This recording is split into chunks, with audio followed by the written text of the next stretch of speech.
On May 14, 2004, best friends Kinsley Vance and Alara Shaw vanished from their elementary school during sports day. The trail went cold almost immediately, leaving their families and the small Iowa town with nothing but faded missing posters and 8 years of agonizing silence. Then, in the summer of 2012, a fire accidentally cleared a fallow, overgrown section of a local farm. When the smoke settled, firefighters discovered something that had been hidden for years beneath the brush, a metal hatch set flush with the scorched earth. The scene revealed the girls weren't killed in that hole, but had been moved, turning an 8-year-old cold case into a desperate hunt for a fugitive with an 8-year head start.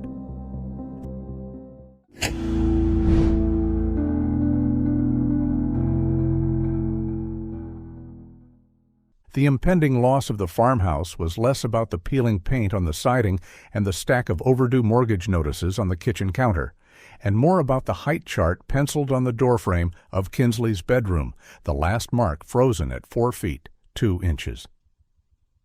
Riley Vance sat in the sterile, overly air-conditioned office of the First Iowa Credit Union, the foreclosure notice lying on the polished mahogany desk between her and Mr. Abernathy, the bank manager whose practiced sympathy had worn thin months ago.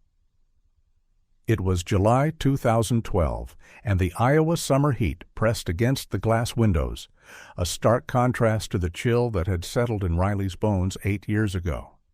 "Mrs.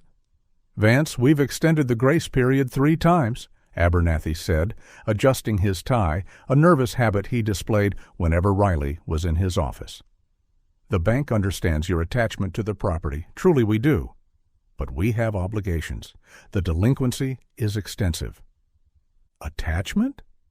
Riley's voice was hoarse, worn rough by 8 years of screaming into the void, of calling a name that never answered back. "It's not attachment, Gerald. It's the last place I saw my daughter. It's the last place she slept. It's the last place she was safe. You can't put a price on that." The argument was a familiar script, a ritualistic dance around the inevitable. Riley knew the financial realities. The stagnation of the last 8 years had suffocated her, the mounting debt a physical weight pressing down on her chest. She had poured every cent into the search, the private investigators, the endless trips to follow up on false leads.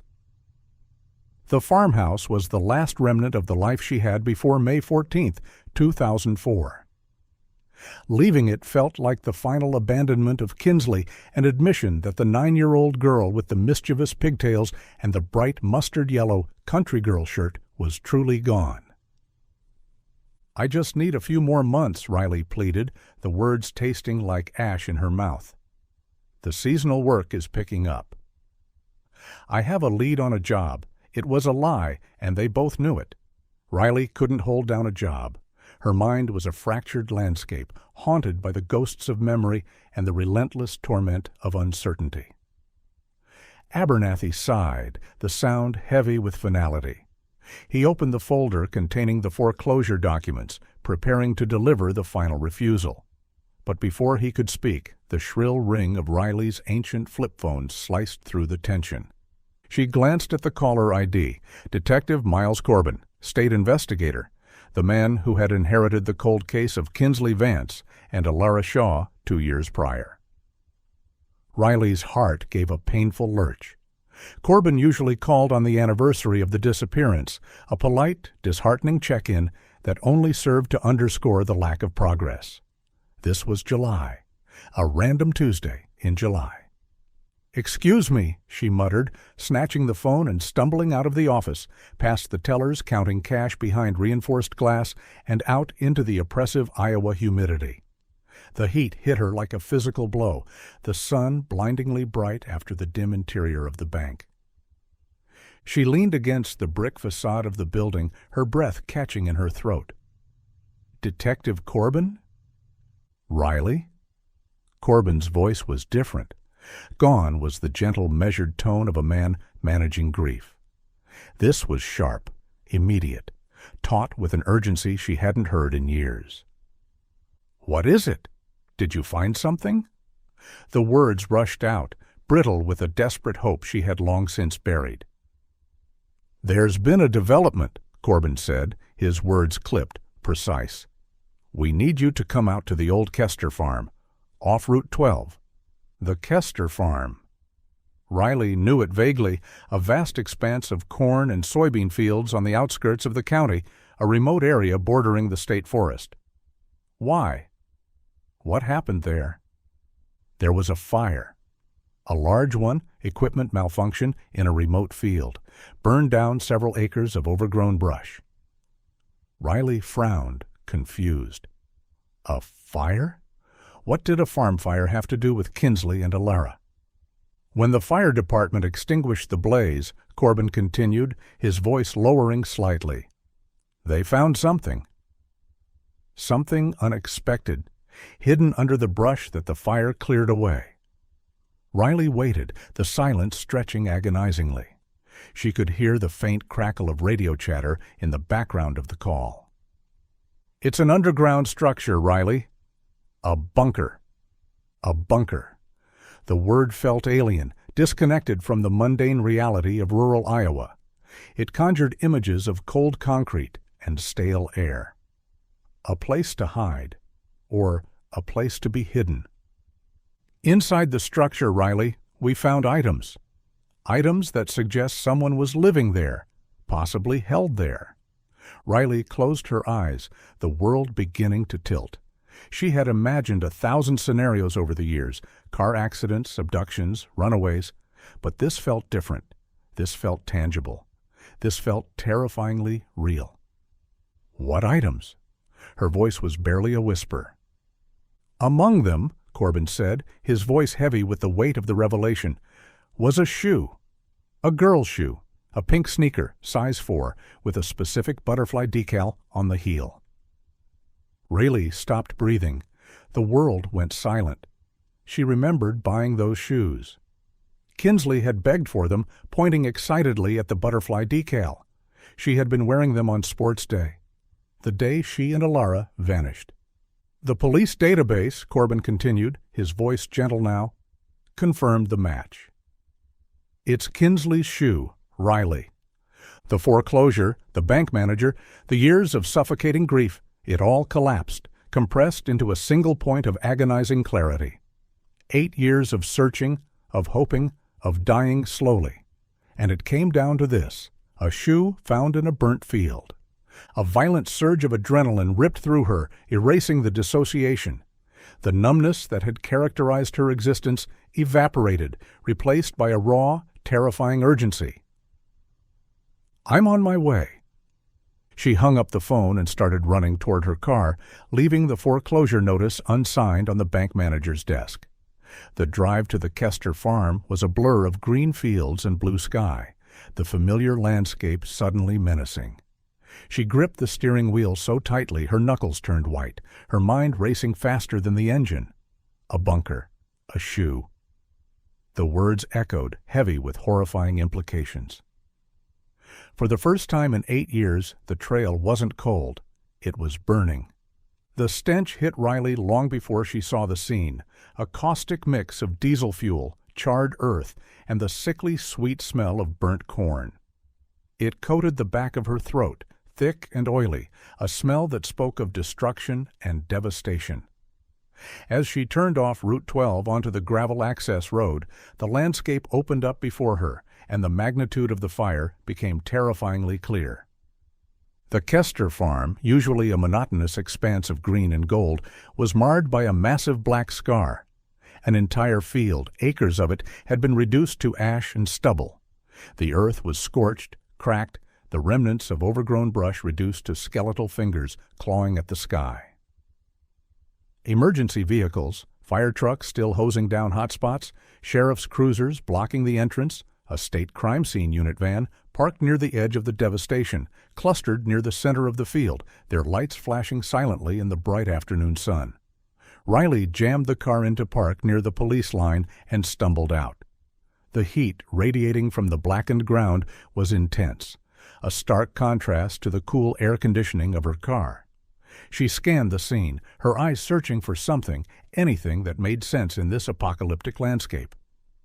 And then she saw it. In the center of the charred field, stark against the black ash, was a square of dull gray metal. A hatch?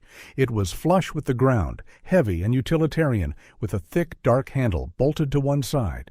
It looked ancient, covered in a fine dusting of ash, yet completely out of place in the rural landscape. It was a secret the earth had kept hidden, a darkness concealed beneath the veneer of normalcy, until the fire peeled back the cover. Her gaze fixed on the hatch, Riley approached the police line. Detective Corbin, looking tired and grim in his tactical gear, intercepted her. His face was streaked with soot, his eyes red-rimmed from the smoke. "Riley, I'm glad you're here," he said, his voice rough. "Is that it? Is that where you found it?" She pointed toward the hatch, her voice shaking, the words barely audible over the roar of the fire truck's engine. "Yes, but you need to stay back. The scene is still active. The ground is unstable." She ignored him, trying to push past the yellow tape. "I need to see it. I need to know what was down there." The thought of Kinsley, her bright, vibrant Kinsley, trapped in that dark hole in the ground, was a physical pain, a tightening in her chest that made it difficult to breathe. Corbin held her back gently but firmly. "We will show you everything, I promise. But right now, we need to process the scene. We need to do this right." Nearby, a man in overalls was talking animatedly to a sheriff's deputy. He was gesturing wildly at the field, his face red and frantic. Riley recognized him as Harlan Kester, the owner of the farm. "I swear to God I never knew it was there." Kester was shouting, his voice cracking. "This section of the farm, it's been fallow for decades. The irrigation never reached this far. The soil was too dry, too rocky. We just let it overgrow. It was a wasteland." Riley listened, trying to piece together the events that led to this moment. The randomness of it was staggering, a cruel twist of fate. "The state finally extended the water line," Kester continued, wiping sweat from his forehead with a trembling hand. "I was finally going to reclaim this land. We were out here with the old truck, clearing the brush, getting ready to till the soil. And then the fuel line ruptured, the engine sparked, and the whole thing went up in flames. The fire spread so fast, we barely got out of there alive." He trailed off, staring at the hatch as if it were a ghost rising from the ashes. "If it wasn't for the fire, we never would have seen it. It was completely hidden, buried under years of overgrowth." The realization hit Riley with the force of a physical blow. 8 years. 8 years her daughter could have been here, right under their feet, hidden by the mundane reality of an overgrown field. While she was organizing search parties, plastering the town with missing posters, chasing ghosts across the country, Kinsley was here. The thought was unbearable. The guilt, the realization of her failure, threatened to consume her. She turned back to Corbin, her eyes blazing with a desperate intensity. "The shoe! Show me the shoe." Corbin hesitated, then nodded toward the crime scene van. "Wait here." He returned moments later, carrying a large, sealed evidence bag. Through the clear plastic, Riley saw it. A pink sneaker, small and delicate, caked in dirt and ash. The butterfly decal on the heel was faded, but unmistakable. Riley reached out, her fingers tracing the outline of the shoe through the plastic. She remembered the day she bought those shoes. Kinsley had begged for them, insisting that the butterflies made her run faster. She had been wearing them on sports day, the bright pink flashing as she raced across the field, laughing, carefree. It was Kinsley's. There was no doubt. This was the first tangible proof in 8 years that the disappearance wasn't an accident, wasn't a runaway attempt. It was an abduction. The reality of it shattered the fragile hope that had carried her here. The shoe wasn't just evidence, it was a confirmation of her worst fears. Someone had taken her daughter, someone had brought her here, someone had imprisoned her in the darkness beneath the earth. "Where is she?" Riley whispered, the words catching in her throat. "If her shoe is here, where is she?" Corbin looked at her, his expression grim. "That's what we're trying to find out." But Riley, You need to prepare yourself. The site, it looks old. Abandoned." Riley pulled the evidence bag closer, clutching it to her chest. The plastic felt cold against her skin. Old. Abandoned. The words echoed in her mind, heavy with terrifying implications. The scorched field blurred through her tears, the metal hatch shimmering in the heat haze like a gateway to hell. The silence of the last 8 years had been broken, replaced by the screaming questions of a renewed investigation. The first thing Riley did, the instinctual need to share the burden of this horrific discovery, was to call Odette Shaw. Odette, Ilara's mother, the other half of this shared tragedy. The phone call was a dreaded necessity, a reopening of wounds that Odette had desperately tried to heal. Odette had taken a different path through grief. She had divorced her husband, moved to Des Moines, and remarried. She had tried to build a new life, a fragile facade of normalcy constructed over the abyss of her loss. Riley had resented her for it, interpreting her healing as a betrayal of the girls, a surrender to the darkness that had consumed their lives. They spoke infrequently, the shared tragedy, both a bond and a barrier between them.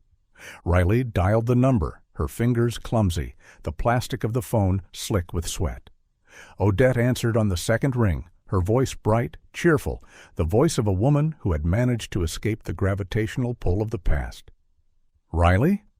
Is that you? It's been a while." Riley couldn't respond immediately.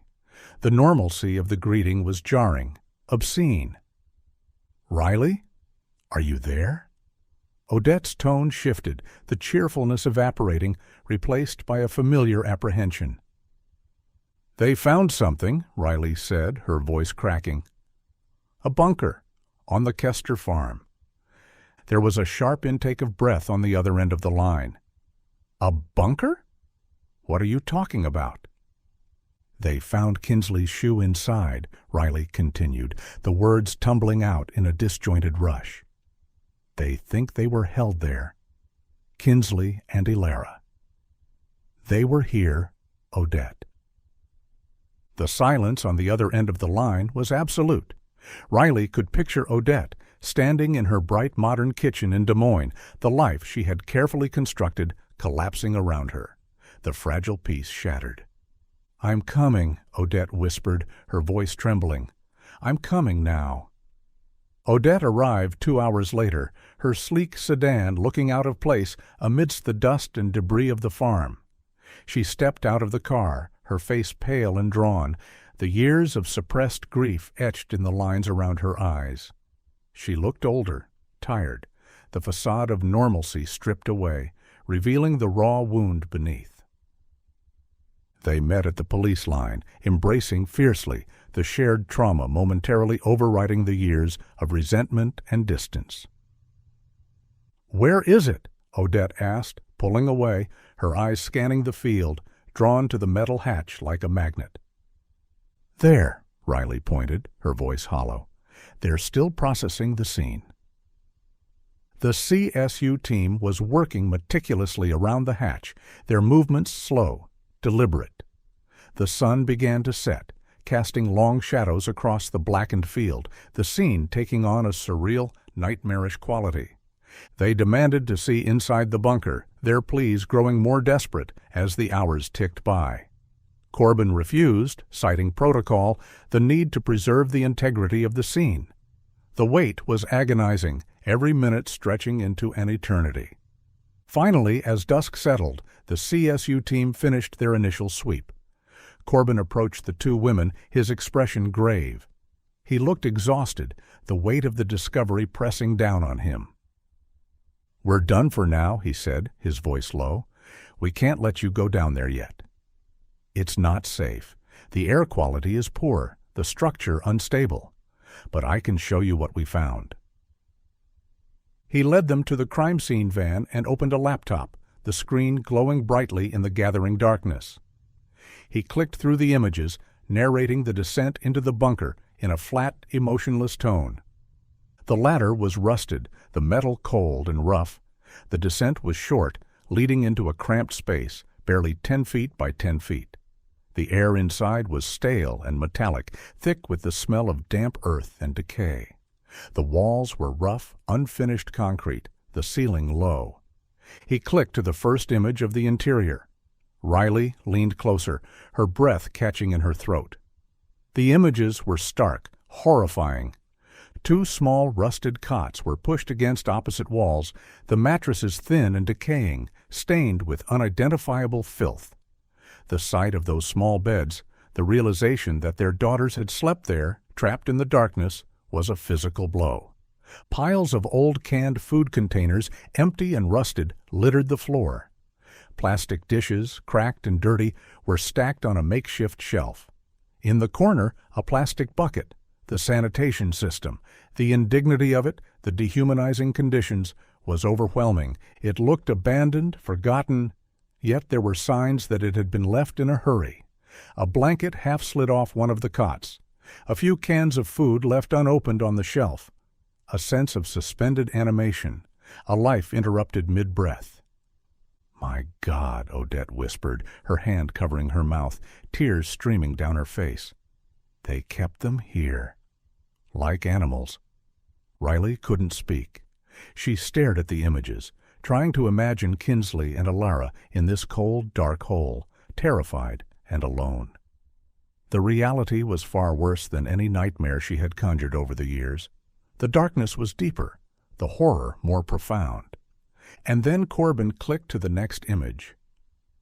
"We found these on the wall," he said quietly.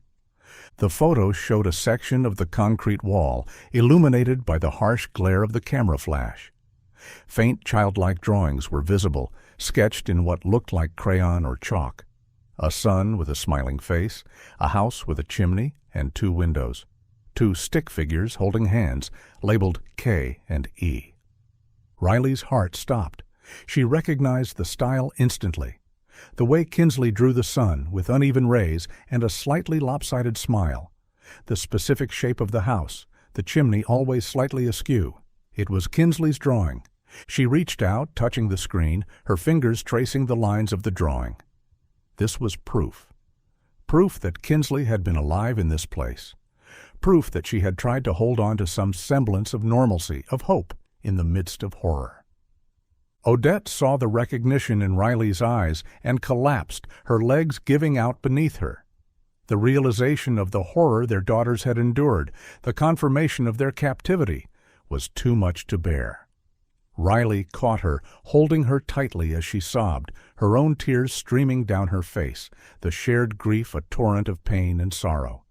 The drawings were a message across time, a desperate plea for help that had gone unanswered for 8 years. They were here. They were alive. And then they were gone. The silence of the bunker screamed with the echoes of their presence, the ghost of their childhood etched into the concrete walls. The days following the discovery were a blur of activity and agonizing stillness. The bunker became the epicenter of the investigation, drawing a flurry of media attention and reopening old wounds across the community. The initial surge of hope, the adrenaline-fueled certainty that the case was finally broken, quickly collided with the cold, hard reality of the evidence, or rather, the lack thereof.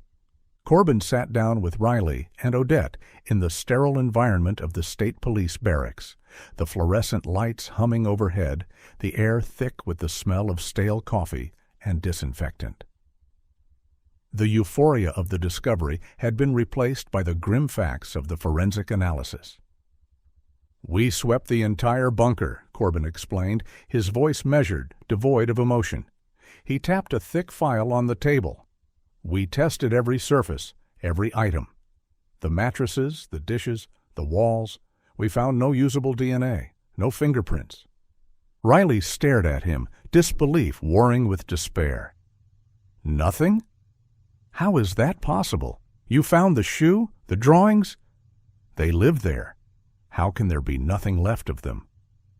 "Time, dampness, and the perpetrator's caution," Corbin said, frustration evident in the tight lines around his eyes. The bunker was damp, which degrades DNA rapidly, and it seems whoever used the bunker was meticulous. They cleaned up after themselves. We found traces of bleach on the floor, the walls. They erased their presence. The forensic wall was a devastating setback. Without physical evidence linking a suspect to the bunker, the investigation stalled. The perpetrator remained a ghost, a phantom who left no trace.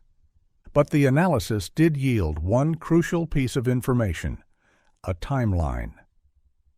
Based on the decay of the organic materials, the rust on the cans, and the expiration dates on the remaining food, Corbin continued, pointing to a section of the report, we estimate the bunker was used for a relatively short period.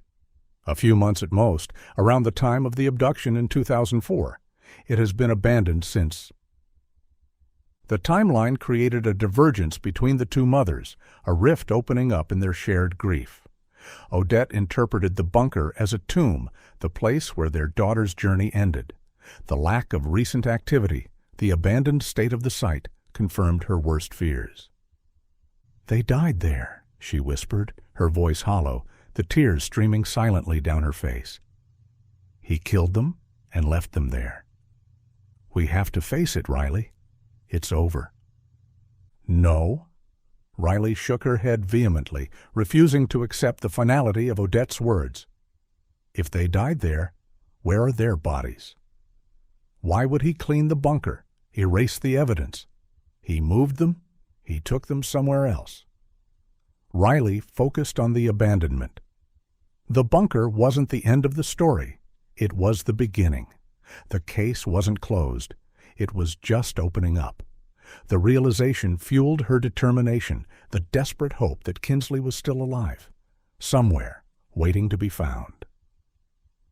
With the forensic trail cold, the investigation shifted focus to the bunker itself. How did it get there? Who knew about it? Harlan Kester, the farm owner, was still under intense scrutiny.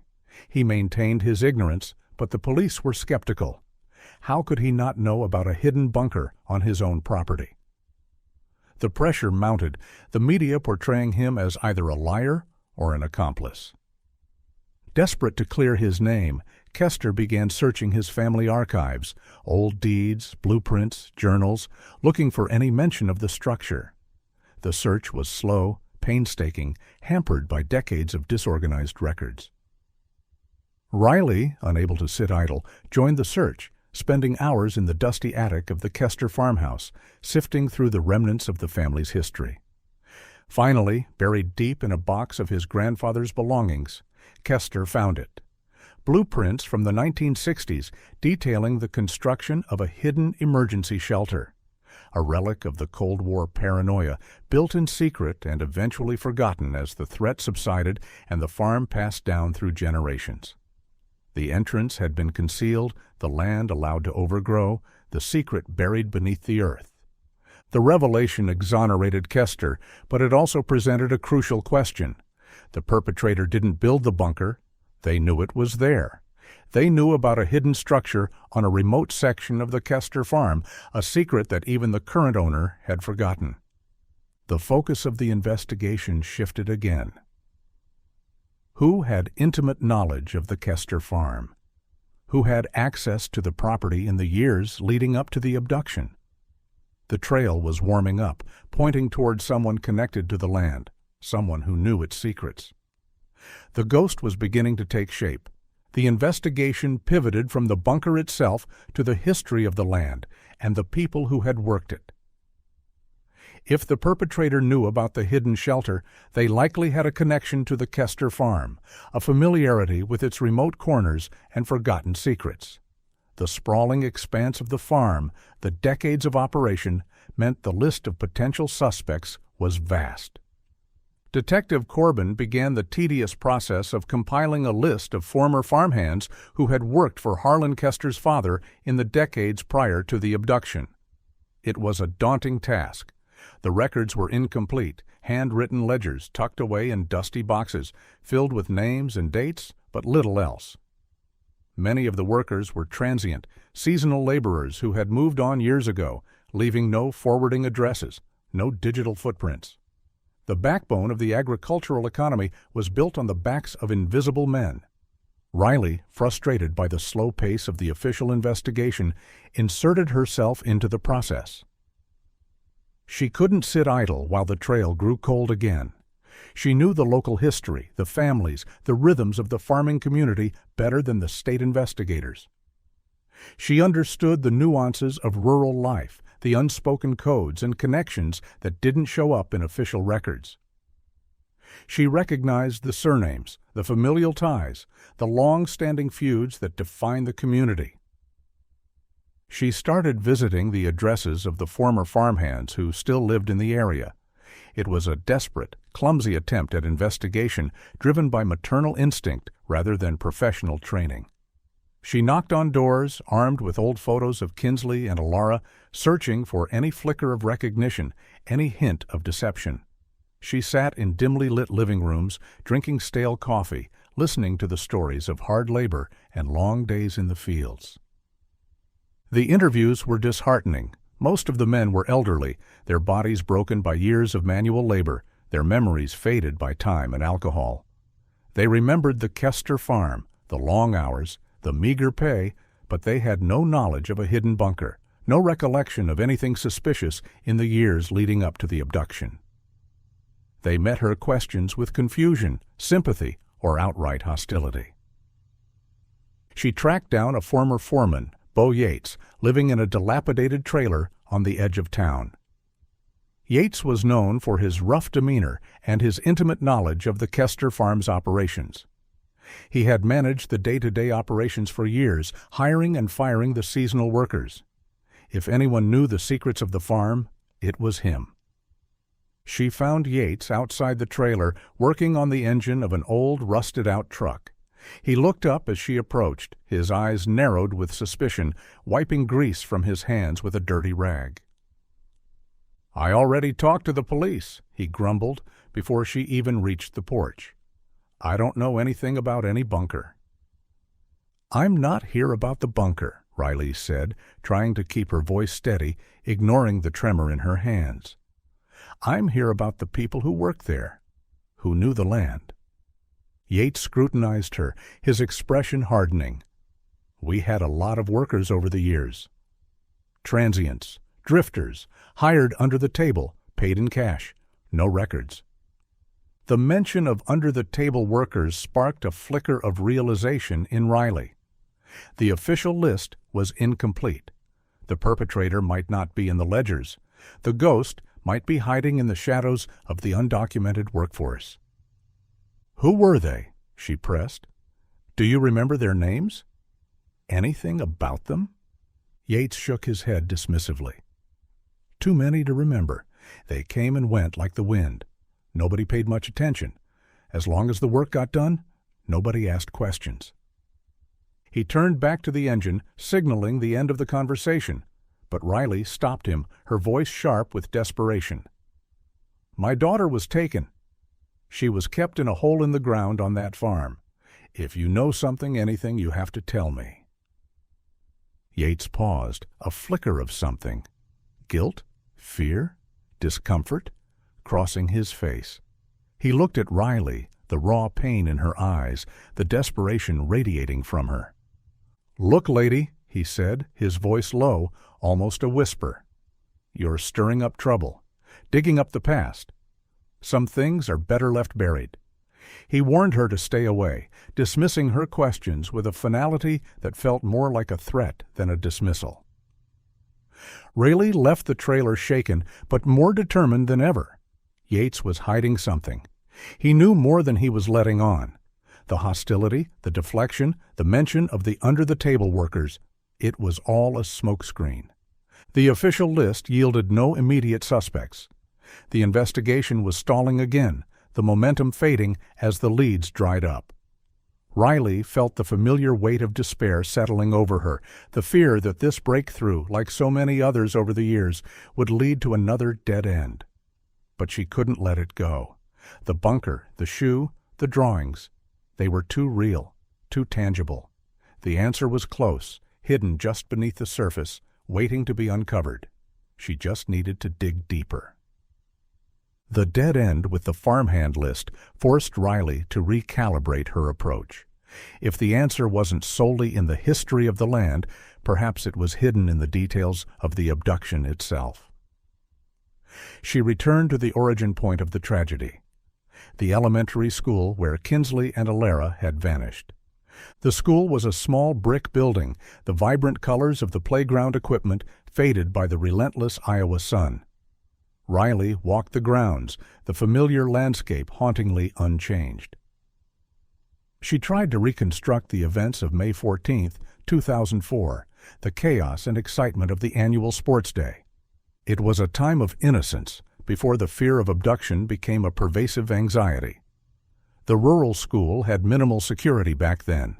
No cameras, no locked doors, no sign-in sheets. The children moved freely between the school building and the sports fields, supervised by teachers and parent volunteers, but the atmosphere was relaxed, informal. A predator's paradise. Riley focused on the timeline. Kinsley and Alara were last seen around 2 p.m. The school bus was scheduled to pick them up at 3:30 p.m. What happened in that hour and a half? How did they vanish without a trace, without a scream, without a witness? She sought out the last person to see the girls, the retired school janitor, Warren Finch. Finch had been interviewed extensively at the time of the disappearance, his testimony scrutinized and dismissed as unremarkable. But Riley hoped that the discovery of the bunker might trigger a new memory, a detail overlooked in the initial chaos. She found Finch sitting on the porch of his small house near the school, a faded baseball cap pulled low over his eyes. He recognized Riley immediately, the sympathy in his expression familiar and heartbreaking. "Mrs. Vance, I heard about the discovery. I'm so sorry for your loss." Riley sat down next to him, the wooden steps creaking under her weight. "Mr. Finch, I need you to tell me again about that day. Exactly what you saw. Every detail, no matter how small." Finch sighed, the memory weighing heavily on him. He recounted the story, the words worn smooth by years of retelling. "I was cleaning the hallway near the side entrance, the one that leads to the parking lot. I saw them, Kinsley and Alara, together. They were excited, laughing, holding hands." He paused, his brow furrowed in concentration. "They exited the side door, heading toward the parking lot. I assumed they were meeting a parent, getting picked up early. It was sports day, chaotic. Kids were coming and going all day." "Did you see who they met?" Riley pressed, her voice urgent. "Did you see a car? A person?" Finch shook his head regretfully. "No, I just saw them go out the door. I didn't think anything of it until later, when we realized they were missing. If only I had watched them for a few more seconds." The guilt was palpable, a heavy shroud he had carried for 8 years. Riley analyzed his statement, searching for the anomaly, the detail that didn't fit, the side entrance, the parking lot, the assumption that they were meeting a parent. And then it hit her. The realization was sudden, sharp, and devastating. It wasn't a random snatching. It wasn't a stranger lurking in the bushes, waiting for an opportunity. The perpetrator didn't need to force the girls into a car. He didn't need to lure them with promises of candy or puppies. He needed a way to convince 2 9-year-olds to get into a car, willingly, in broad daylight, away from the main events of the sports day. He needed them to trust him implicitly. It had to be someone they knew, someone they recognized, someone they trusted, a familiar face, a friendly smile. The realization shifted the focus of the investigation entirely. The farmhand list was only half the puzzle. The perpetrator wasn't just someone who knew the land. It was someone who knew the girls. Riley realized she needed to find the intersection of trust and opportunity. Who had access to the Kester farm and access to Kinsley and Alara? Who could bridge the gap between the remote bunker and the elementary school playground? The answer was hiding in plain sight, disguised by the very trust that had made the abduction possible. The monster wasn't a stranger. He was one of them. The realization that the perpetrator was someone Kinsley and Alara trusted narrowed the scope of the investigation but amplified the horror. It meant the betrayal was intimate, the deception calculated. The wolf had been wearing sheep's clothing. Riley returned to her farmhouse, the familiar surroundings now feeling sinister, tainted by the knowledge that the monster had walked among them. She pulled out the boxes of Kinsley's old belongings, the artifacts of a life interrupted. She spread them across the living room floor, searching for the face of the monster hidden among the smiling faces of friends and mentors. She scrutinized the yearbooks, the activity rosters, the photographs, teachers, coaches, parent volunteers. She cross-referenced the names with the official farmhand list, looking for the overlap, the connection between the school and the Kester farm. The search yielded nothing. The names on the activity rosters didn't match the names in the ledgers. The connection remained elusive. Riley shifted her focus to the girls' extracurricular activities, the spaces outside the school where they interacted with adults. She focused on one activity in particular, the local church's Sunday school program. Kinsley and Alara attended the program regularly. It was a small, tight-knit community where faith and fellowship intertwined with the rhythms of rural life, a place of trust, a sanctuary. Riley remembered Kinsley talking excitedly about a specific teacher, a man who was particularly attentive and kind, who made the lessons fun and engaging. Kinsley had adored him. A chill ran down her spine. Attentive, kind. The words now felt sinister, laced with predatory intent. The grooming process, the slow cultivation of trust, the manipulation of innocence. She dug through the boxes, searching for church directories, bulletins, anything that listed the names of the Sunday school teachers. Finally, tucked away in a folder of old artwork, she found it, a church directory from 2004. She scanned the list of teachers, her finger tracing the names, and then she saw it. Gideon Pratt. The name resonated with a faint familiarity. She remembered him vaguely, a quiet, unassuming man, devout and dedicated to the church. He was the teacher Kinsley had adored, the man who had earned her trust. Riley cross-referenced the name with the official farmhand list. He was not on it. The disappointment was sharp, immediate, another dead end. But then she remembered the words of the former foreman, Bo Yates. Under-the-table workers, paid in cash. No records. Gideon Pratt might not be in the ledgers, but that didn't mean he hadn't worked there. She had to go back to Yates. She had to make him talk. She drove back to the dilapidated trailer, her heart pounding with a mix of anticipation and dread. This time she wasn't armed with photos or pleas for sympathy. She was armed with a name and a desperate determination to uncover the truth. She found Yates outside, nursing a bottle of cheap whiskey, his eyes bloodshot and wary. "I told you to stay away," he growled, the hostility radiating from him. "I need to ask you about someone," Riley said, her voice steady, unwavering. "Gideon Pratt." Yates froze. The reaction was subtle, a slight tightening of the jaw, a flicker of recognition in his eyes, but Riley saw it. He knew the name. "Don't know him," he lied, turning away, taking a swig from the bottle. "He was a Sunday school teacher," Riley pressed, stepping closer, invading his space. "Quiet, devout. Did he ever work at the Kester farm? Under the table?" Yates remained silent, his back to her, the tension in his shoulders evident. Riley pulled a wad of cash from her purse, the last of her savings, and held it out to him. A desperate bribe for information. "If you know something, you have to tell me," she pleaded, her voice breaking. "This man took my daughter. He kept her in a hole in the ground. If you protect him, you are as guilty as he is." Yates finally turned around, his face etched with conflict. He looked at the cash, then at Riley, the desperation in her eyes mirroring his own fear. He hesitated, the internal battle raging within him. He took the cash, stuffing it into his pocket. He took a deep breath, the confession spilling out in a rush of words. "Yeah, I knew him. Pratt. He worked seasonally on the Kester farm, late 90s, paid in cash, kept to himself, a religious fanatic. "He knew the land?" Riley asked, her heart pounding. "Knew it better than anyone," Yates admitted, his voice low. "Used to explore the remote sections, the overgrown fields. Said he was looking for God, but he was always drawn to the darkness." The confirmation hit Riley with the force of a tidal wave. Gideon Pratt, the trusted Sunday school teacher, the quiet farmhand, the intersection of trust and opportunity. The face of the monster finally revealed, the pious ghost who had haunted their lives for 8 years.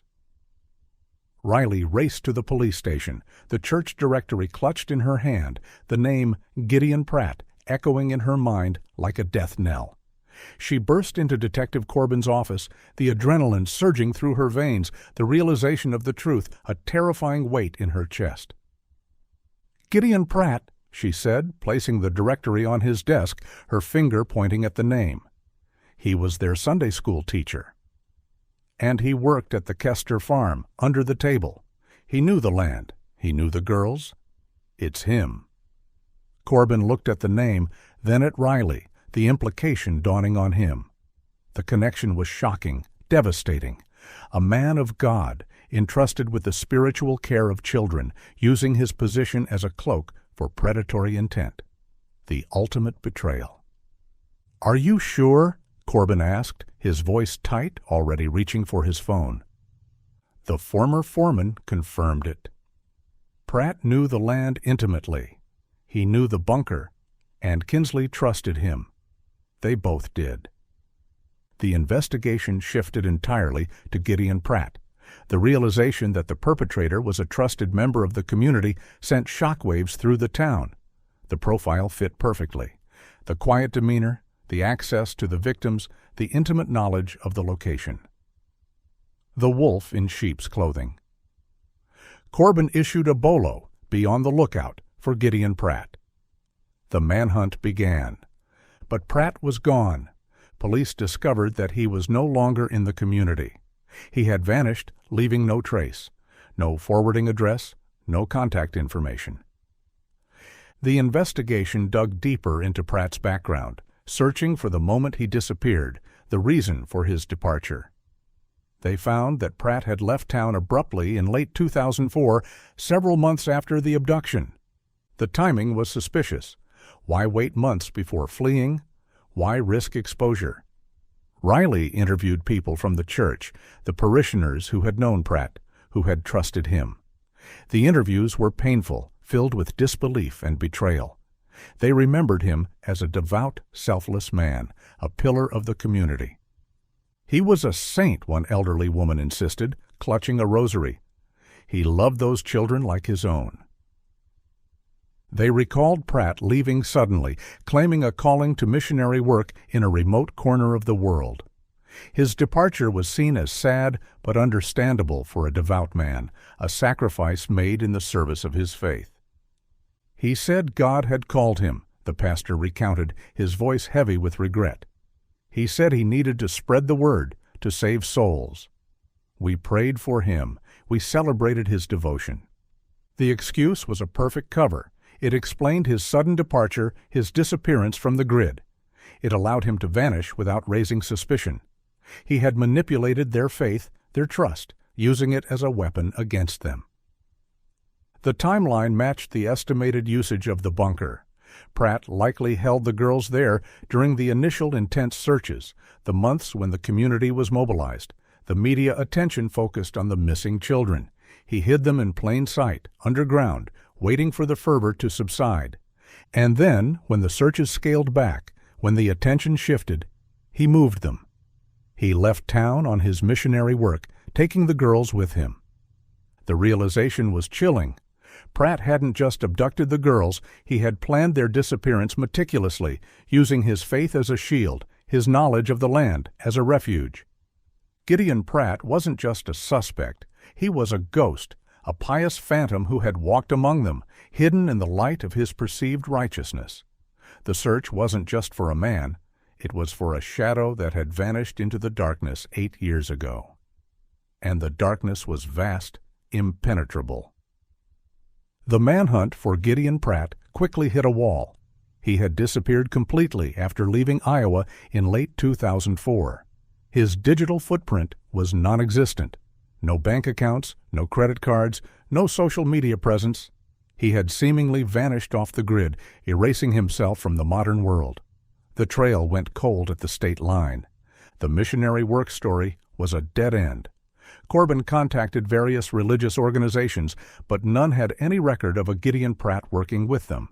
It was a smokescreen, a carefully crafted lie designed to cover his tracks. The trail was cold, the absence of evidence more chilling than any forensic trace. It suggested a level of premeditation and planning that went beyond a simple abduction. Pratt hadn't just fled. He had prepared for a life of isolation, a life lived in the shadows. Riley and Corbin visited Pratt's last known residence, a small rented house near the church. The property had been rented out multiple times since his departure, the interior cleaned and repainted, erasing any lingering traces of his presence. The initial investigation in 2004, focused on the immediate aftermath of the abduction, had found nothing suspicious in the house. Pratt wasn't even on their radar back then. But Riley insisted on searching the property again, looking for anything overlooked, anything that might provide a clue to Pratt's mindset, his destination. She walked through the empty rooms, the silence heavy with the ghost of his presence. She tried to imagine him here, living his quiet, devout life while harboring his dark secret. The dissonance was jarring. The house yielded nothing. But outside, in an old, cluttered garage tucked away at the back of the property, Riley found something. The garage was filled with discarded furniture, gardening tools, and the accumulated debris of previous tenants. It smelled of dust, decay, and gasoline. It seemed unlikely that anything belonging to Pratt would still be there after 8 years. But Riley was meticulous, driven by a desperate need to find something, anything. She rummaged through the clutter, opening boxes, shifting furniture, ignoring the cobwebs and the scurrying of mice. Under a rotting workbench, hidden beneath a pile of old newspapers and oily rags, she spotted a cardboard box. It was water-damaged, the cardboard brittle with age. She pulled it out, her heart pounding with anticipation. Inside, she found a collection of books and manuals. She looked at the titles, a chill running down her spine. The Complete Guide to Off-Grid Living. Wilderness Survival Skills. How to Disappear Completely and Never Be Found. The Anarchist's Cookbook. They were survivalist literature, manuals on living off the grid, guides to wilderness survival, homesteading, and evasion. Detailed instructions on how to build shelters, forage for food, purify water, and remain undetected in remote areas. This wasn't the library of a missionary. This was the toolkit of a fugitive, a blueprint for disappearance. Riley showed the box to Corbin, the realization dawning on both of them. The implications were terrifying. "He wasn't planning missionary work," Corbin said, his voice grim, flipping through the pages of one of the manuals. "He was planning an escape? A permanent one." The profile of Gideon Pratt shifted again. He wasn't just a religious fanatic. He was a skilled survivalist, prepared for isolation, equipped with the knowledge and tools to live undetected for years. He was smart, resourceful, and dangerous.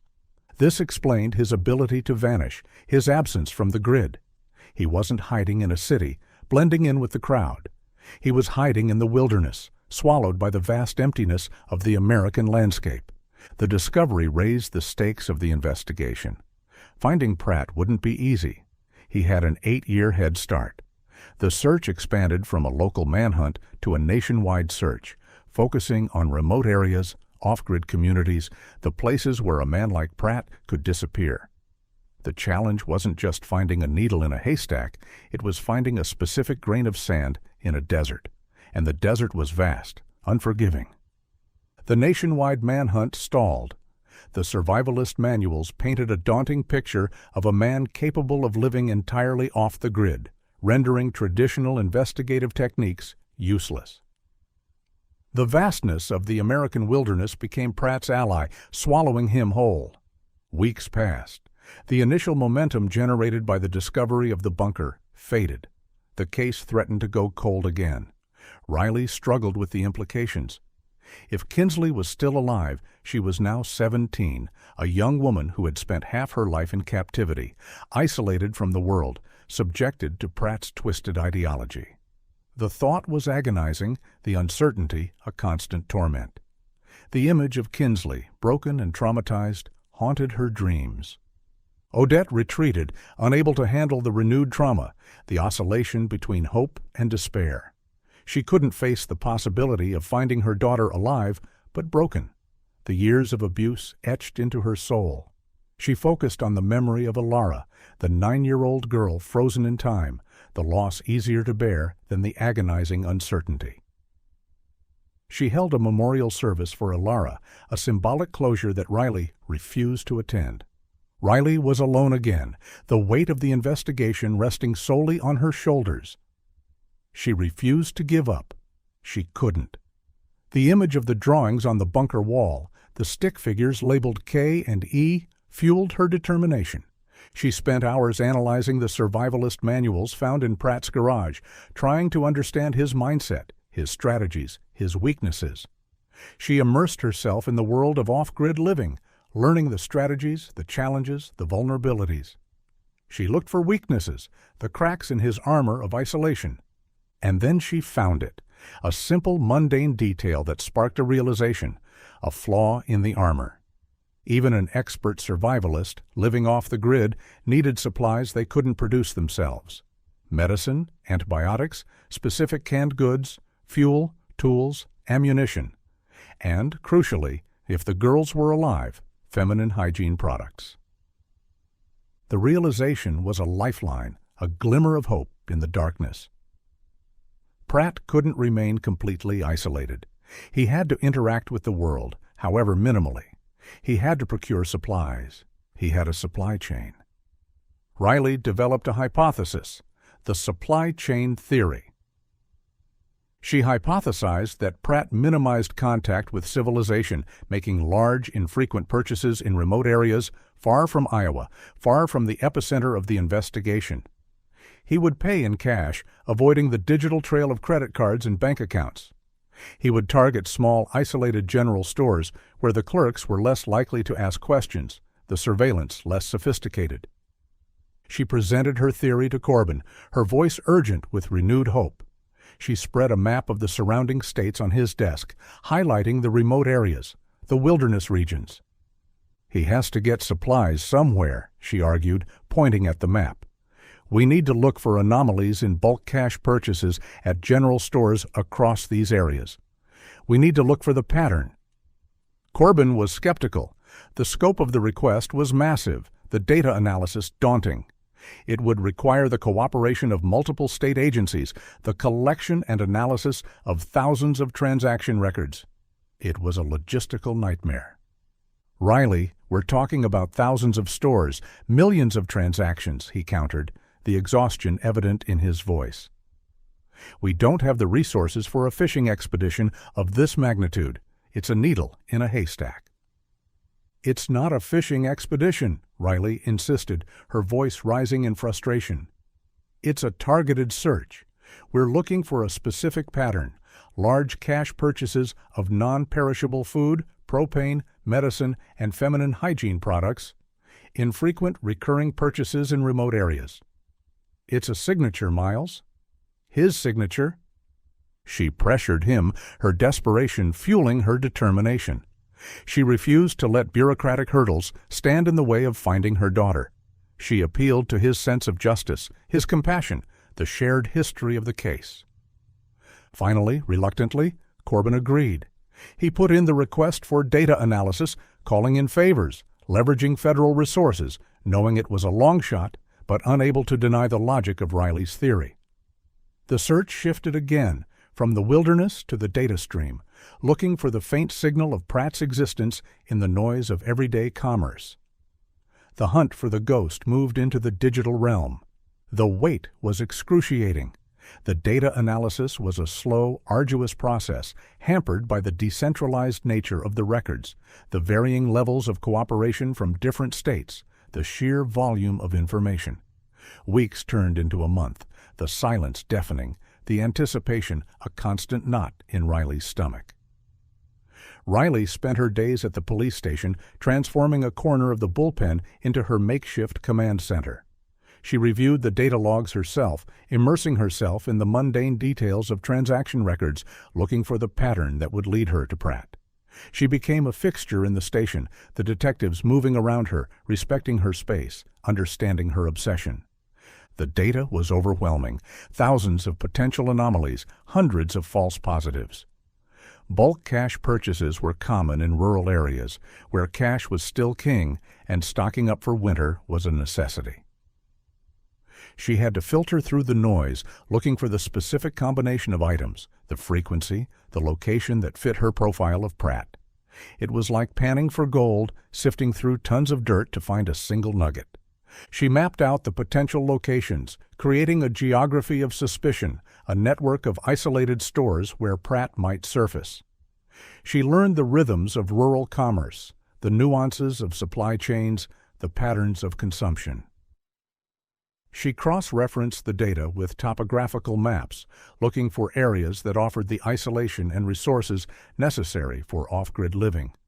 She was fueled by coffee and obsession, her world reduced to the glowing screen of the laptop, the endless streams of data.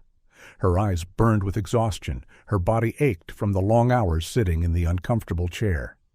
She felt like a cryptographer, deciphering a code hidden in the mundane reality of grocery lists and receipts. And then, buried deep in a spreadsheet of transaction records from Missouri, she found it. A glimmer in the data, a recurring pattern in a remote county in the Missouri Ozarks, a sparsely populated area known for its dense forests, rugged terrain, and insular communities.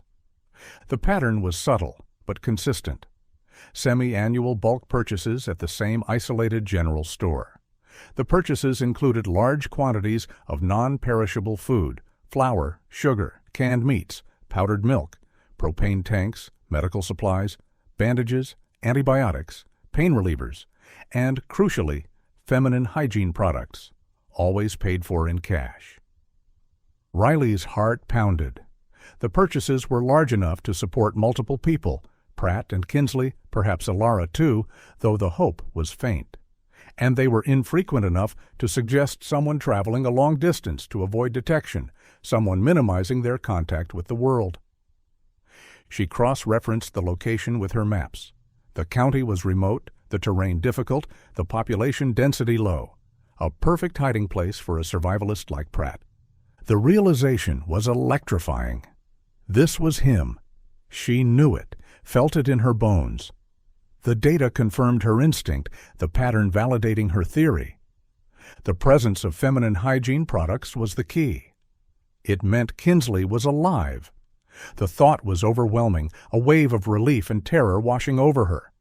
Kinsley was alive, but she was still in the clutches of the monster. She raced to Corbin's office, the spreadsheet clutched in her hand, the urgency propelling her forward. She burst through the door, breathless, her eyes blazing with a renewed sense of purpose. "I found him," she said, her voice trembling with conviction. "I know where he is." The Ozarks. The trail was warming up again, the data stream leading them to the wilderness, the glimmer of hope shining in the darkness of the Missouri mountains. The search was narrowing, the focus shifting from a nationwide manhunt to a specific location, a specific target.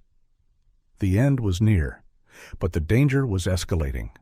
Riley presented the data to Corbin, the spreadsheet laid out on his desk like a treasure map. The pattern was clear, the location identified.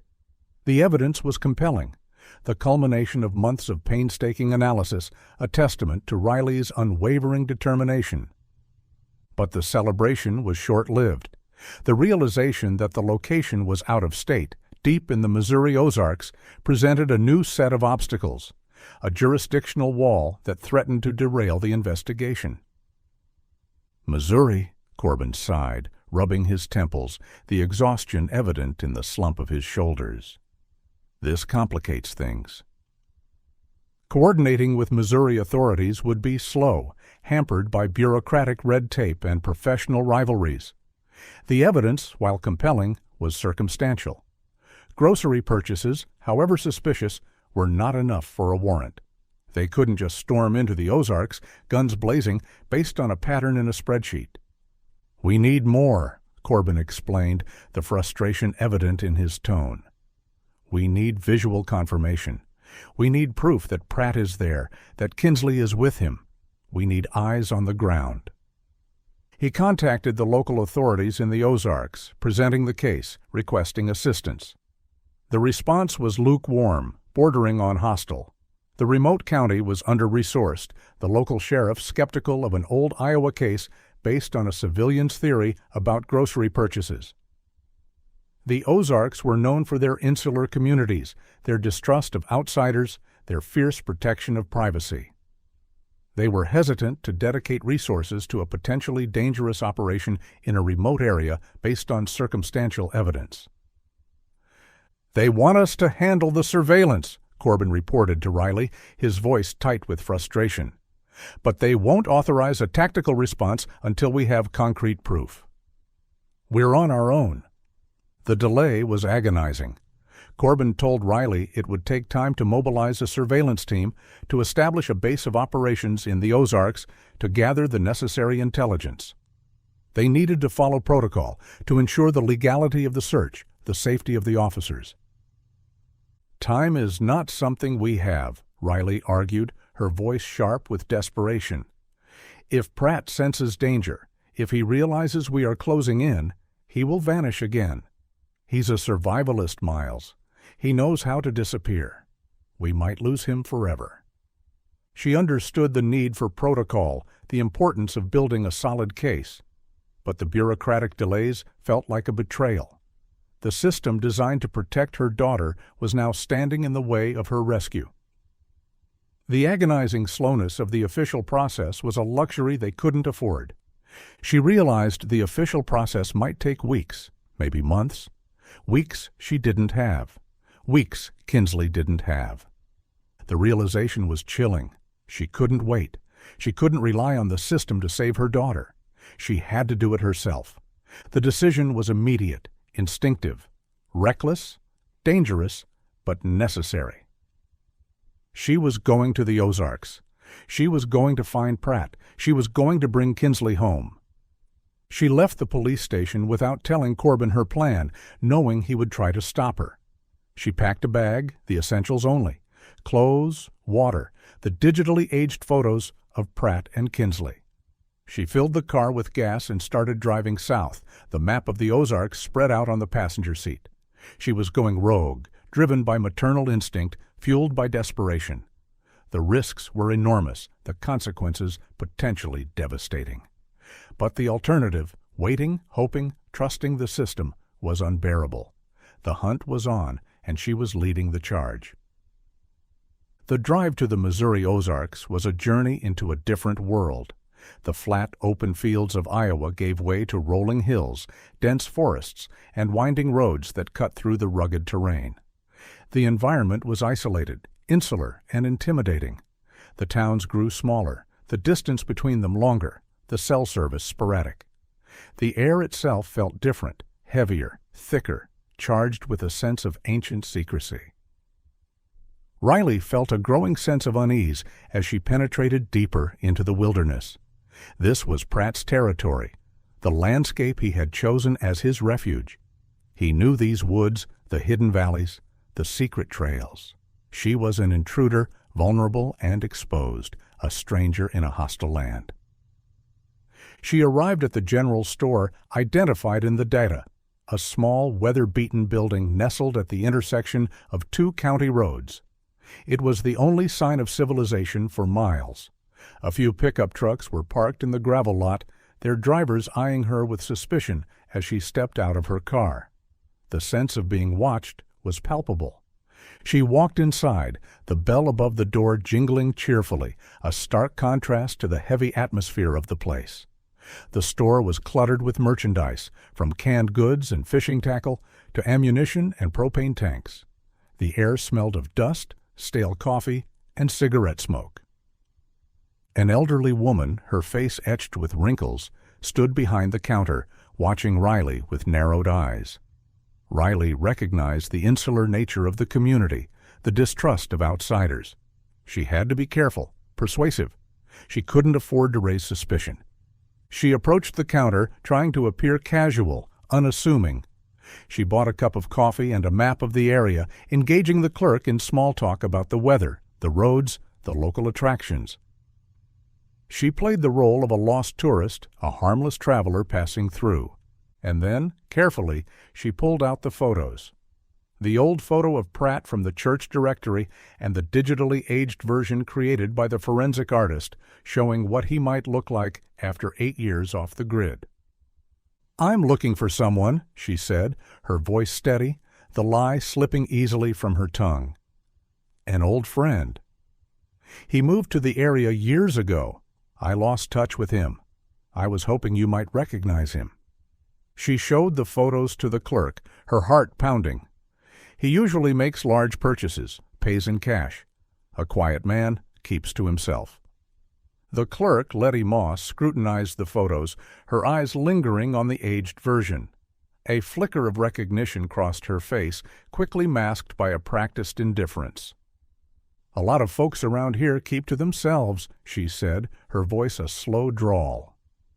"Please," Riley pleaded, injecting a note of desperation into her voice. "It's important. I need to find him." Letty hesitated, the internal conflict evident in her expression. The code of silence versus the plea for help. Finally, she nodded curtly. "Yeah, I know him.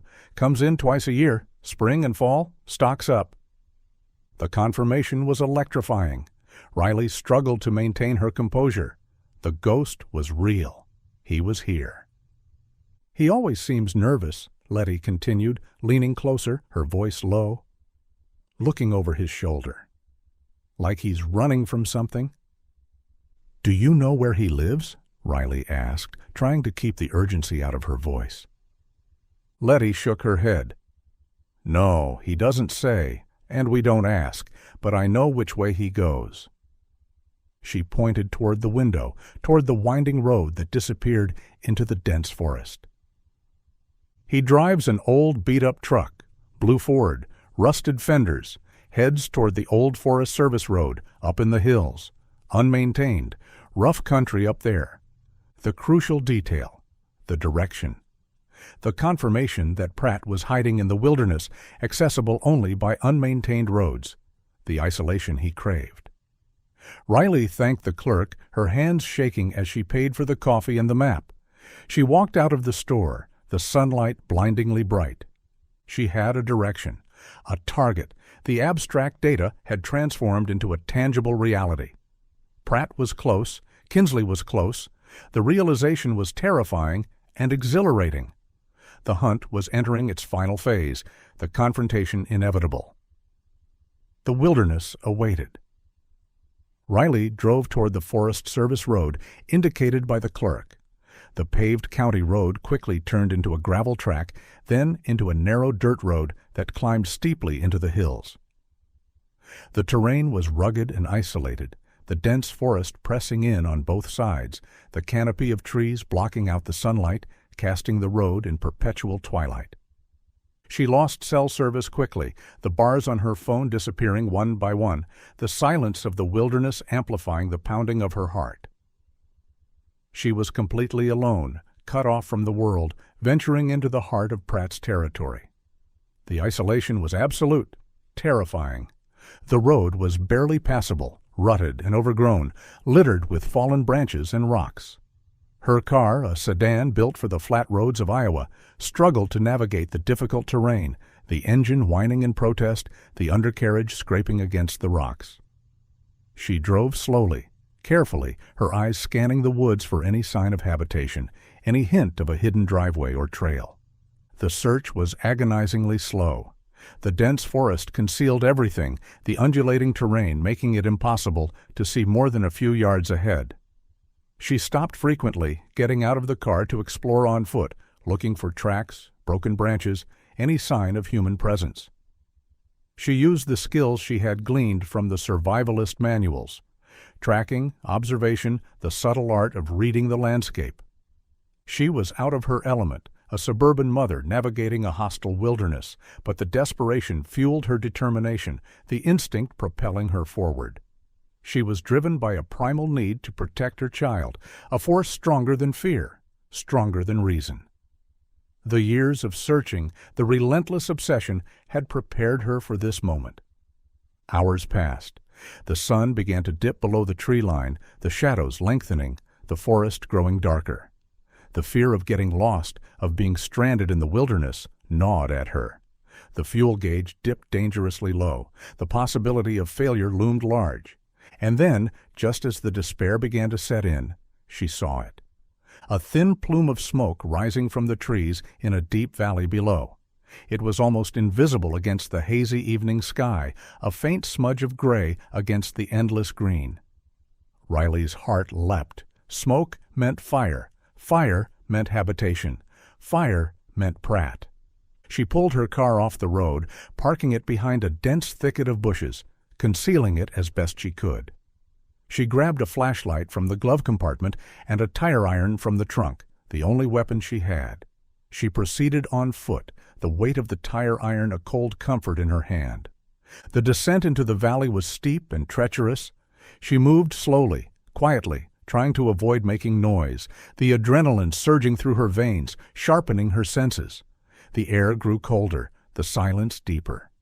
The scent of wood smoke grew stronger, guiding her through the dense undergrowth. She followed the scent, the faint aroma of burning wood a beacon in the darkness. The tension was unbearable, every rustle of leaves, every snap of a twig, sending a jolt of fear through her. She was hyper-aware of her surroundings, the sounds of the forest amplified in the stillness of the evening. She was approaching the source of the smoke, the heart of the darkness, the lair of the monster. She didn't know what she would find, what she would face. But she knew she couldn't turn back. Kinsley was here. She had to reach her.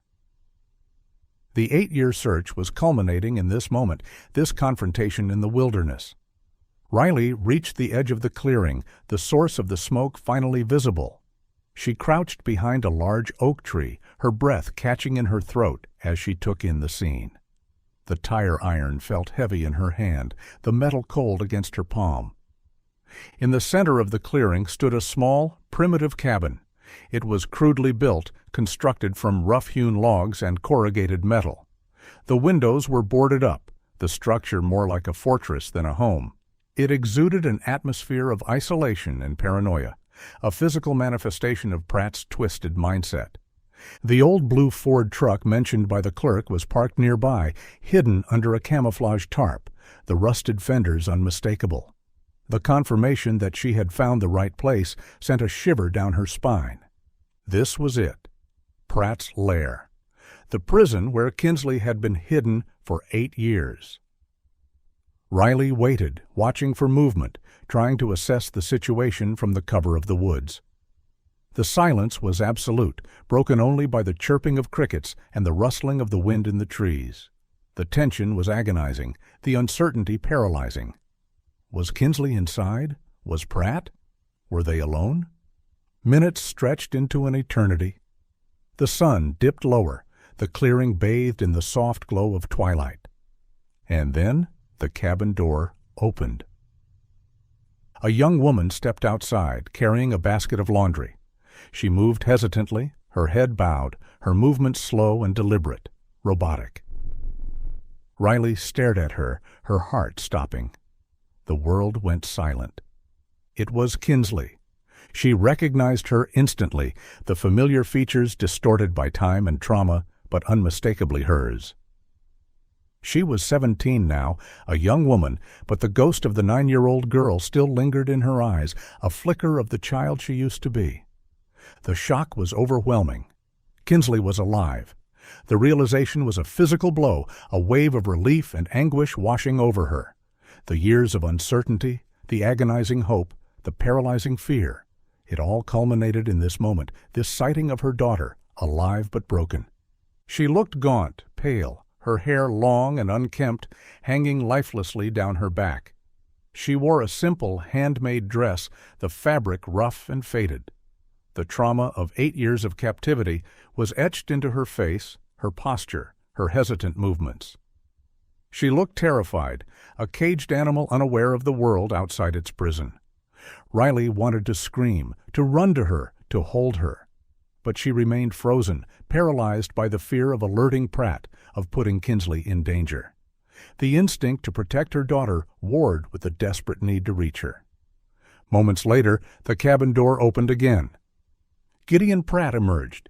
He was older, his face hidden behind a thick, unkempt beard, his hair long and gray, streaked with dirt. He was dressed in rugged outdoor gear, his body lean and wiry, hardened by years of survivalist living. He carried a rifle, the weapon held casually in his hand, a symbol of his control, his power. He looked like a hermit, a wild man of the woods. But the intensity in his eyes, the predatory alertness in his posture, revealed the monster lurking beneath the surface.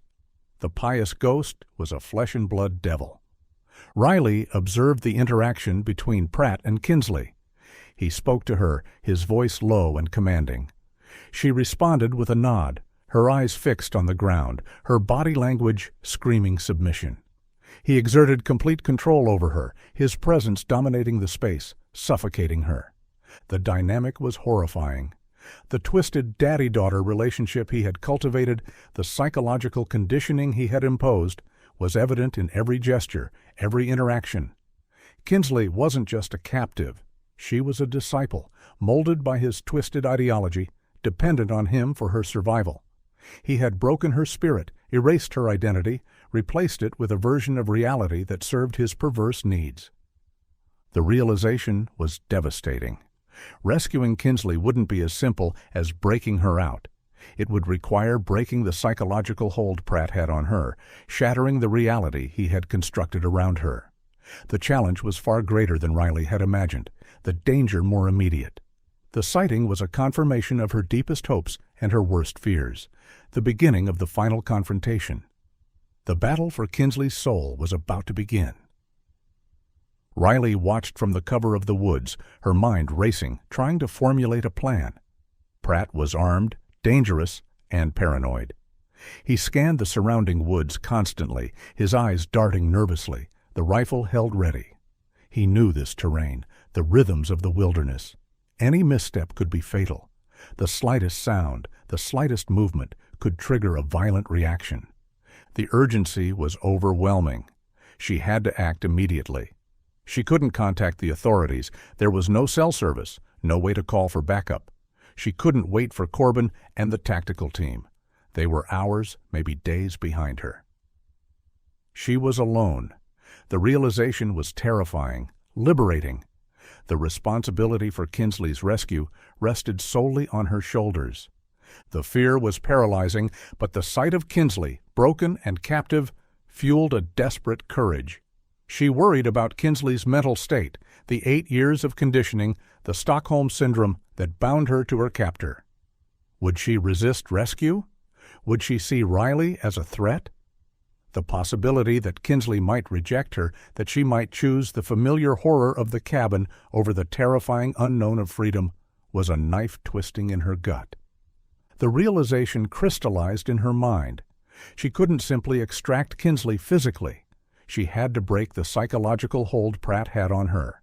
She had to force a confrontation, shatter the illusion of normalcy he had created. She had to remind Kinsley of who she was, of the life she had before the darkness descended. The decision was terrifying, reckless, but it was the only option. She had to approach them openly. She had to confront the monster face to face. She had to walk into the lion's den, armed with nothing but the truth and a mother's desperate love. She took a deep breath, the tire iron clutched in her hand, the adrenaline surging through her veins, sharpening her senses, steadying her nerves. She stepped out of the woods, walking toward the cabin, her eyes fixed on Kinsley. She walked slowly, deliberately, her heart pounding against her ribs like a trapped bird. The silence of the clearing was deafening, the tension electrifying. The distance between her and Kinsley felt like an eternity. She called out her name. Kinsley! The word echoed in the stillness, a disruption of the reality Pratt had constructed, a voice from a past Kinsley had been forced to forget. A mother's voice calling her child home. The reaction was immediate.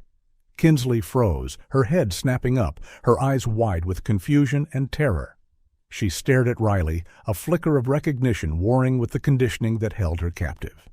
Pratt spun around, the rifle raised, his finger on the trigger, his face contorted in a mask of rage and disbelief.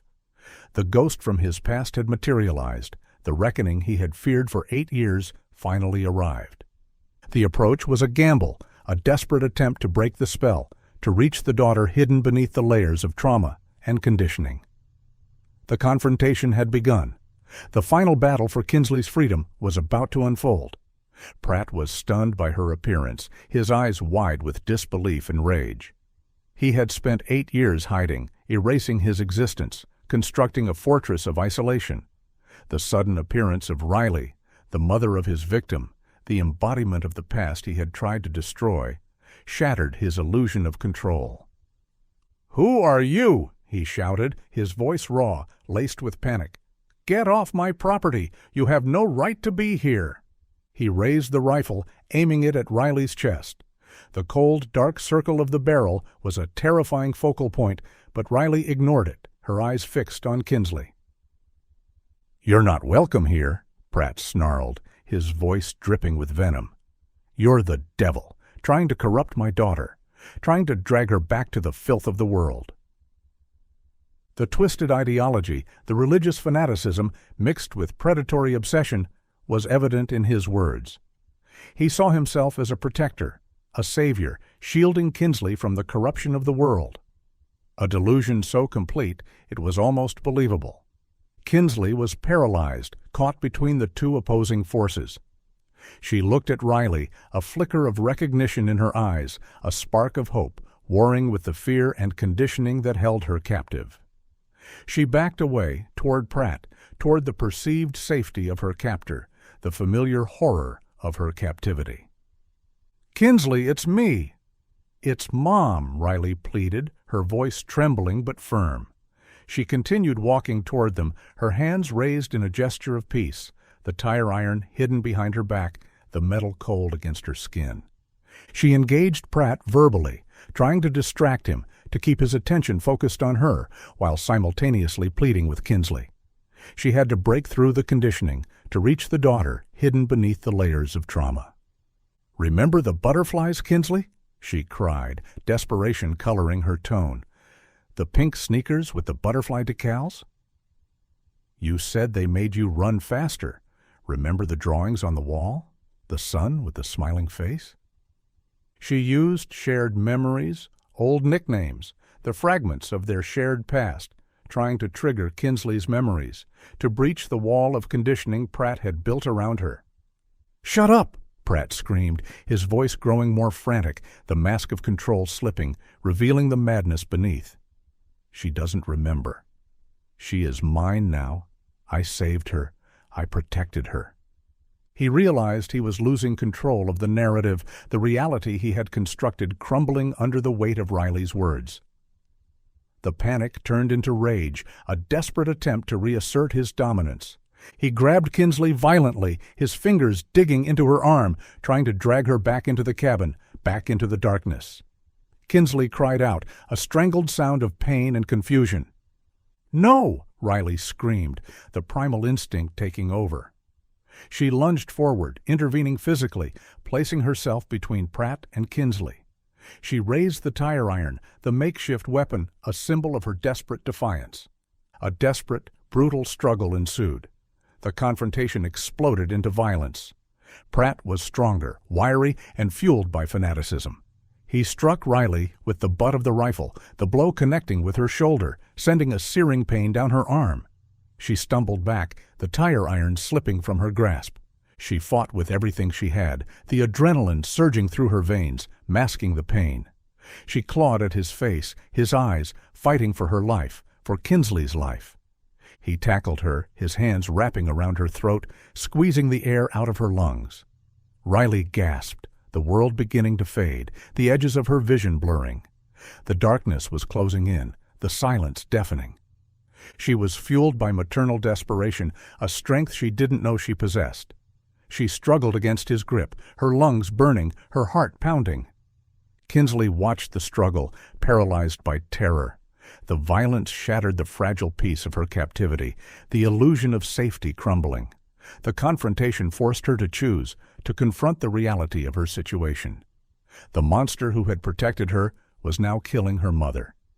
In a moment of clarity triggered by Riley's presence, by the violence unfolding before her, by the desperate fight for her freedom, Kinsley reacted. She picked up a piece of firewood lying near the cabin, her hands trembling. The conditioning warred with the instinct for survival, the love for her mother battling the fear of her captor. She struck Pratt. The blow connected with the back of his head, the sound dull and heavy. He grunted, his grip on Riley's throat loosening. The opening was small, fleeting, but it was enough. Riley gasped for air, the oxygen rushing back into her lungs.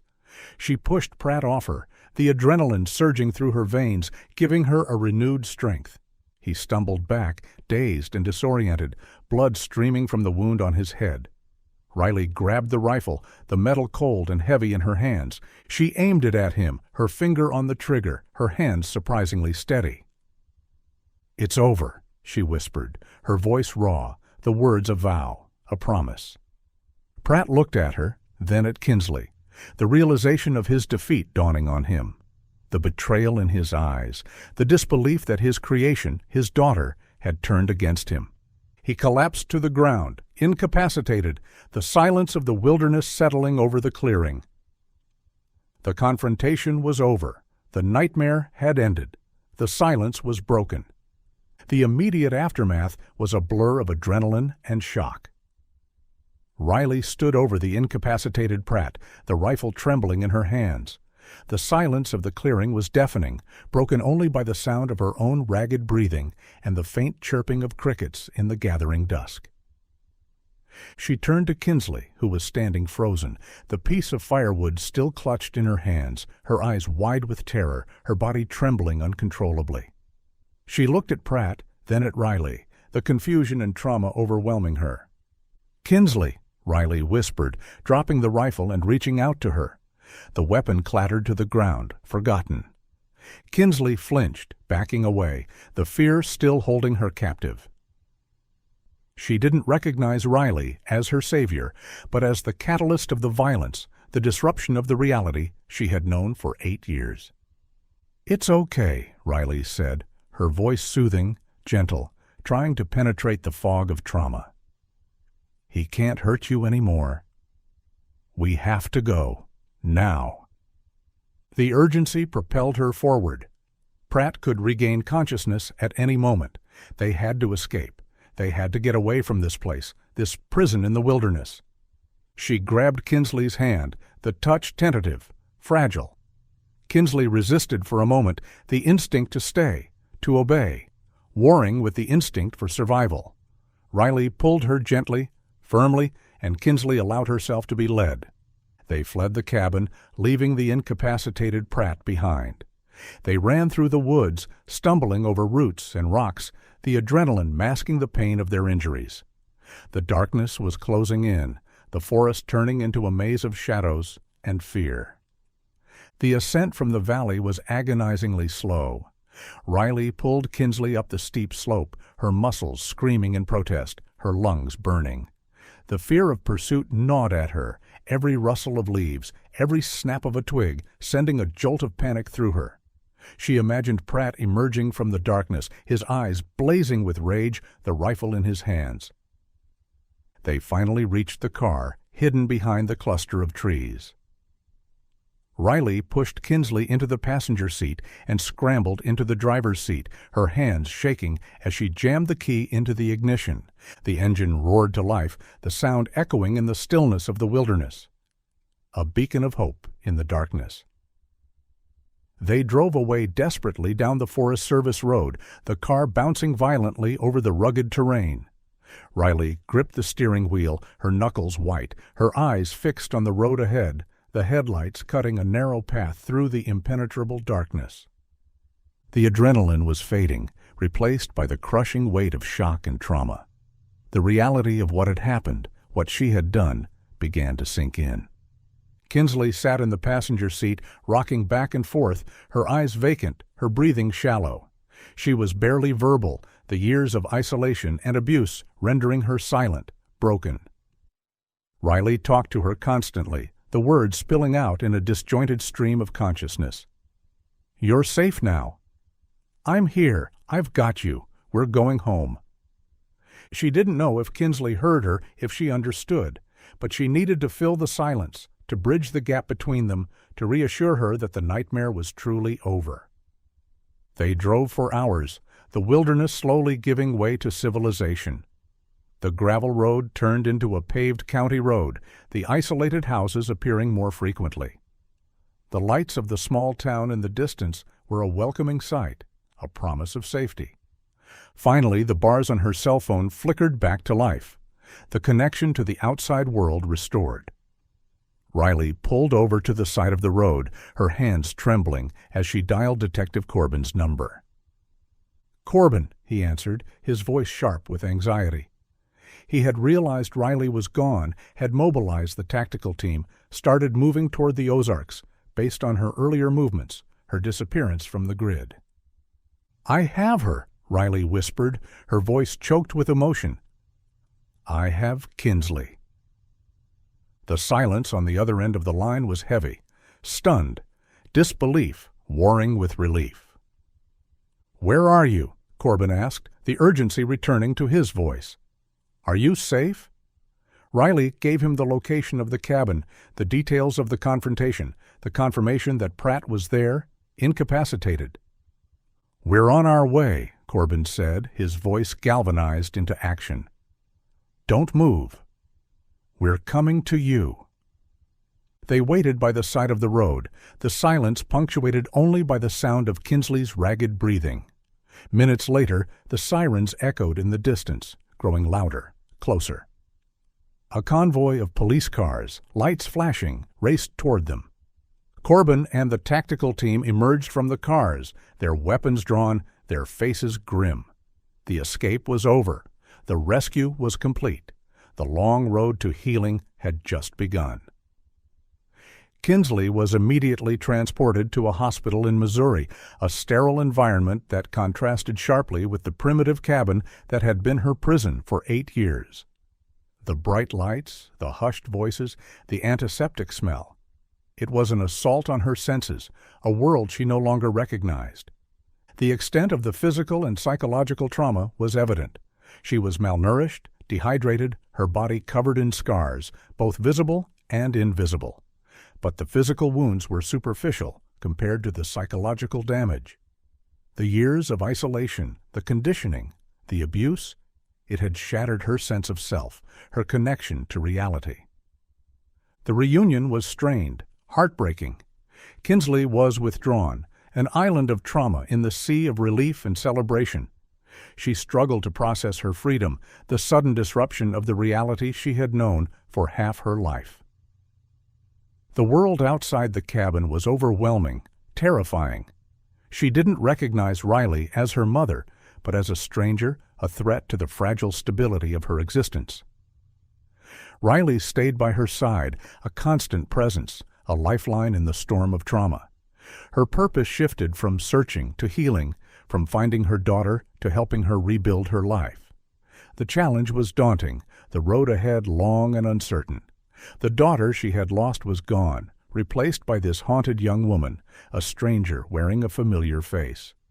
In the quiet moments, in the sterile silence of the hospital room, Riley finally asked the question that had haunted her for 8 years, the question that Odette deserved an answer to. "Kinsley," she whispered, her voice gentle, careful not to startle her. "What happened to Alara?" Kinsley closed her eyes, the memory agonizing. She hadn't spoken about Alara since the escape, the grief buried deep beneath the layers of trauma, a wound too painful to touch. The revelation spilled out in a halting whisper, the words heavy with pain, the confession of a survivor burdened by the guilt of survival. Alara got sick during the first few months in the bunker, back in Iowa. A fever, a cough that wouldn't go away. It developed into a severe infection, pneumonia perhaps, a consequence of the damp, unsanitary conditions of their prison. Pratt refused to get medical help, fearing exposure. He treated her with herbal remedies, prayers, his twisted faith a poor substitute for medicine. The infection spread, consuming her, the small body ravaged by the disease. Ilara died there, in the cold darkness of the bunker, Kinsley by her side, holding her hand, whispering reassurances until the end. The confession was devastating. The image of Ilara, dying slowly, painfully, was unbearable. The senseless cruelty of her death, the preventable tragedy of it, was a crushing weight. Pratt disposed of her body, burying her in the woods near the bunker, erasing her existence, before moving Kinsley to the Ozarks. The secret of Ilara's fate hidden beneath the earth, just like the bunker itself. The truth was agonizing, but it ended the uncertainty, the years of agonizing hope. Riley had the heartbreaking task of informing Odette. She called her, the words catching in her throat, the burden of delivering the devastating news almost too much to bear. "Odette," she whispered. "Ilara, she didn't make it." The silence on the other end of the line was heavy, the grief profound. Odette's sobs echoed in the quiet hospital room, a symphony of loss and despair, the sound of a mother's heart breaking. It was a devastating closure, but it was closure nonetheless. The uncertainty that had tormented Odette for 8 years was finally over. The wound could begin to heal. Odette came to the hospital, the two women sharing a moment of profound grief and understanding. They mourned the loss of Ilara, the vibrant 9-year-old girl who never had the chance to grow up. They celebrated the survival of Kinsley, the broken young woman who now faced the daunting task of rebuilding her life. The shared tragedy, which had once been a barrier between them, now became a bond, a shared purpose. They would heal together, supporting each other, honoring the memory of Ilara by helping Kinsley survive. The sisterhood forged in the crucible of shared trauma was unbreakable. The tactical team raided the cabin in the Ozarks and arrested Gideon Pratt. He was found conscious but disoriented, the injuries sustained during the confrontation severe but not life-threatening. He offered no resistance, his silence a chilling testament to his defeat. The monster was captured, the reign of terror over. The investigation of the cabin confirmed the horrific details of Kinsley's long-term captivity and abuse. The evidence found inside, the journals detailing his twisted ideology, the religious texts used to justify his actions, the restraints, the photographs, painted a grim picture of the psychological and physical torment she had endured. The cabin was a monument to his madness, a prison built on a foundation of delusion and cruelty. Based on information provided by Kinsley and Pratt's subsequent confession extracted during interrogation, a confession devoid of remorse, a chilling testament to his belief in his own righteousness, authorities located Ilara's remains. Buried in the woods near the bunker in Iowa, a shallow grave marked only by the passage of time. The discovery brought a painful closure to the community, the confirmation of her death reopening old wounds but also allowing the healing process to begin. Ilara was finally brought home, laid to rest in a ceremony attended by the entire town, a collective outpouring of grief for the innocents lost. Gideon Pratt was extradited to Iowa and charged with kidnapping, murder, and years of abuse. The trial was swift, the evidence overwhelming. He was found guilty on all counts and received multiple life sentences without the possibility of parole, ensuring he would spend the rest of his life behind bars, the isolation he craved becoming the punishment he deserved. The aftermath of the rescue was complex. The media attention was intense, the public fascination with the case both supportive and intrusive. Riley shielded Kinsley from the spotlight, protecting her privacy, allowing her the space to heal, to process the trauma away from the prying eyes of the world. The foreclosure on the farmhouse was halted. The community rallied around them, offering financial and emotional support. The house, once a symbol of Riley's stagnation, now became a symbol of her resilience, a sanctuary where the healing process could begin. Riley and Kinsley returned to Iowa, to the farmhouse filled with memories both painful and precious. They began the long, difficult process of healing and rebuilding their relationship. The journey was arduous. Kinsley struggled with the trauma, the nightmares, the difficulty of reintegrating into a world she no longer recognized. The psychological scars ran deep, the conditioning hard to break. She was a stranger in her own life, a 17-year-old girl with the emotional maturity of a child. Riley struggled with the guilt, the years of missed opportunities, the challenge of parenting a daughter who was both a stranger and the most familiar person in the world. She had to learn to love the daughter she had now, not the ghost of the child she had lost. But they faced the challenges together, their bond forged in the crucible of shared trauma and unconditional love. The silence that had characterized their lives for 8 years was finally broken, replaced by the quiet strength of their shared future. What remained was not the naive hope of a happy ending, but the resilient hope of survival. Riley and Kinsley sat on the porch of the farmhouse, watching the sunset over the Iowa fields. The air was still, the silence comfortable. The future was uncertain, the road ahead long. But they were together, and that was enough.